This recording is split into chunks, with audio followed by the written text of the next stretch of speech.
दुनिया में हजारों मैथमेटिशियन हुए हैं, लेकिन एक मैथमेटिशियन ऐसा भी हुआ है कि उसके मौत के 100 साल बाद तक आज तक उसकी मिस्ट्रीज और फॉर्मूले को समझा नहीं जा पाया है। लोग उन्हें समझ नहीं पाए, इसलिए नहीं क्योंकि वो गलत थे, लोग उन्हें समझ नहीं पाए इसलिए क्योंकि वो अपने समय से बहुत आगे थे। उस आदमी के पास ना एजुकेशन थी, ना यूरोपियन सिस्टम था, ना कंप्यूटर था, ना कैलकुलेटर था, लेकिन आज फिर भी उसके लिखे हुए फॉर्मूले ब्लैक होल्स, क्वांटम फिजिक्स और सुपर कंप्यूटर में बहुत इंपॉर्टेंट रोल प्ले कर रहे हैं। So hello everyone, I am Anjali and you are watching Seeking Fact, जहां इस वीडियो में आज हम बात करने वाले हैं एक ऐसे मैथमेटिशियन की, इंडियन मैथमेटिशियन की, जिसको शायद बहुत सारे लोग जानते भी नहीं हैं।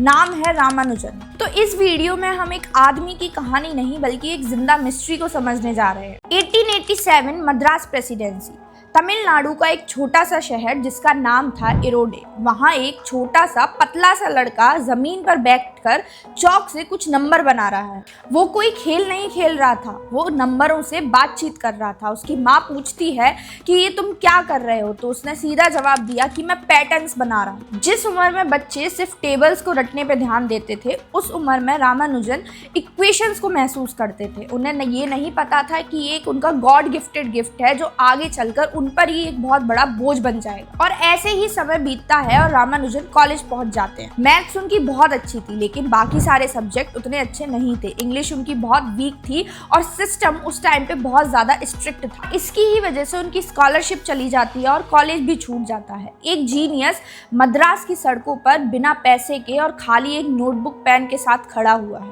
इंडिया उस टाइम के एक ऐसे दिमाग को देख रहा था जो सिस्टम के हिसाब से काफी ज्यादा अलग, लेकिन बात सारी ये थी कि जो नोटबुक उनके हाथ में थी वो पूरी तरीके से खाली नहीं थी। रामानुजन के हाथ एक पुरानी किताब लगती है जिसका नाम था the synopsis of elementary result in pure mathematics. इस किताब में सिर्फ फॉर्मूलेस थे, ना कोई प्रूफ था, ना कोई एक्सप्लेनेशन थी, और इसीलिए ये किताब उनके लिए बेस्ट थी। फिर आती है एक ऐसी साल जिसने उनकी पूरी जिंदगी बदल के रख दी। साल 1913।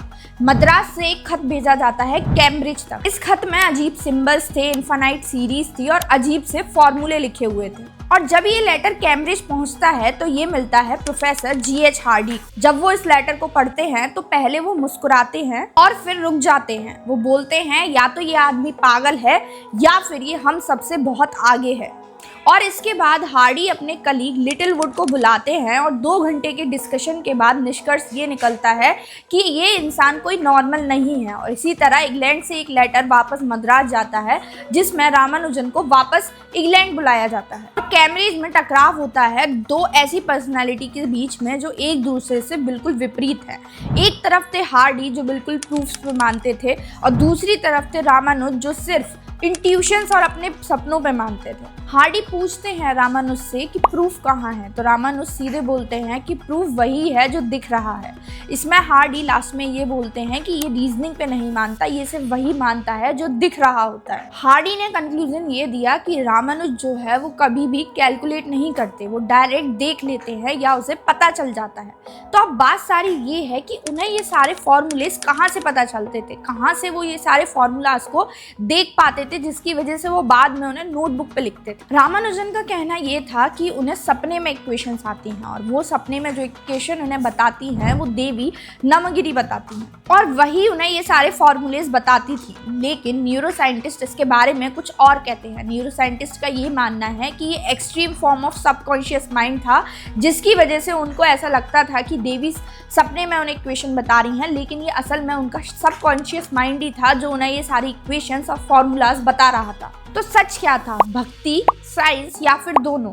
या फिर शायद रामानुजन का ब्रेन इतना ज़्यादा डेवलप हो चुका था या उस एक्सट्रीम लेवल पे पहुंच चुका था जब भक्ति और साइंस दोनों का कॉम्बिनेशन उन्हें देखने को मिला। अब आते हैं सबसे ज़्यादा मिस्टीरियस नंबर्स पे, 24, 25, 30। वो नंबर जो उन्हें सपने में दिखे थे और जिसके बेसिस पे उन्होंने वर्ल्ड की फेमस इक्वेशंस दी जो आज हम फिजिक्स में यूज़ करते हैं। तो आइए सबसे पहले समझते हैं नंबर 24 को। क्या है नंबर 24? असल में नंबर 24 जो है वो वाइब्रेशन का नंबर है। ये रामानुजन का सबसे फेमस फार्मूला है जिसको डेल्टा फंक्शन फार्मूला भी बोलते हैं और इसके साथ साथ इसको मॉड्यूलर डिस्क्रिमिनेंट के नाम से भी जाना जाता है। है। आपको स्क्रीन पर एक फॉर्मूला दिखेगा, उस फॉर्मूला में लास्ट में आपको ब्रैकेट में 24 दिख रहा है। ये जो 24 है ये कोई रैंडमली यहाँ नहीं प्लेस किया गया है। फिजिक्स के अकॉर्डिंग एक स्ट्रिंग थ्योरी है जिसमें ये माना जाता है कि 26 डायमेंशन होती हैं। 26 डायमेंशन में से जो 24 डायमेंशन होती हैं वो वाइब्रेशन की होती हैं, और इसीलिए रामानुजन का 24 यूनिवर्स का सुर है जिसे वाइब्रेशन कोड भी बोला जा सकता है। अब आता है नंबर 25 जिसे पार्टीशन का रूल बुक बोला जाता है, लेकिन इसका असल नाम कुछ और है। इसका असल नाम है रॉजर्स रामानुजन आइडेंटिटीज। स्क्रीन पर आपको एक फॉर्मूला दिख रहा होगा। इस फॉर्मूले को अगर सिंपल भाषा में समझने की कोशिश करें तो ये फॉर्मूला ये बोलता है कि नंबर्स को तोड़ने का भी एक रूल होता है, उसके बिना आप नंबर्स को नहीं तोड़ सकते हैं। मतलब आपको नंबर्स को अगर ब्रेक डाउन करना है तो उसके लिए आपको एक रूल फॉलो करना पड़ेगा। जिस तरीके से हर क्लास में हर बच्चे की एक एक सीट होती है, उसी तरीके से एटम्स के अंदर पार्टिकल्स की भी एक पर्टिकुलर प्लेस होती है जहां वो रहते हैं। रामानुजन के 25 नंबर ने दुनिया को ये सिखाया कि क्वांटम वर्ल्ड का भी एक रूल है जो फॉलो करना जरूरी है।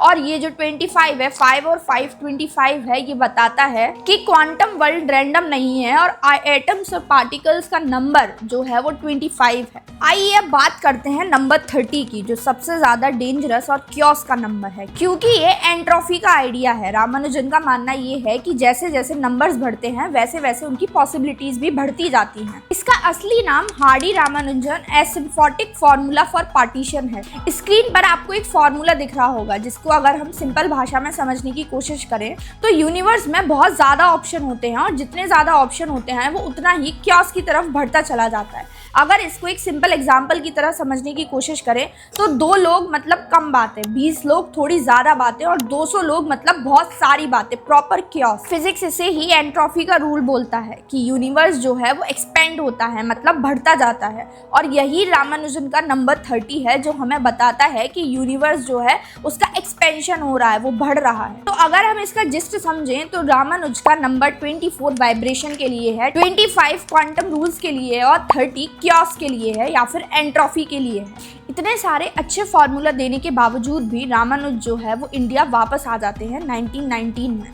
और 1920 में सिर्फ 32 साल की उम्र में रामानुज इस दुनिया को छोड़कर चले जाते हैं। आज भी मैथमेटिशियन रामानुजन की नोटबुक्स खोलते हैं, कुछ फॉर्मूले समझ आ गए हैं, कुछ अभी भी मिस्ट्री हैं। मोक थीटा फंक्शन को समझने में साइंस को 80 साल लग गए, इसीलिए रामानुज सिर्फ मैथमेटिशियन नहीं है, वो एक जिंदा मिस्ट्री है। जीनियस का मतलब सब कुछ समझना नहीं होता, कभी कभी सिर्फ दुनिया के लिए, फ्यूचर के लिए कुछ लिख देना होता है। So if you find this video interesting then please do like, share and subscribe to our channel Seeking Facts, and comment section में जरूर बताएं क्या आपको 24, 25, 30 नंबर की मिस्ट्री पता थी।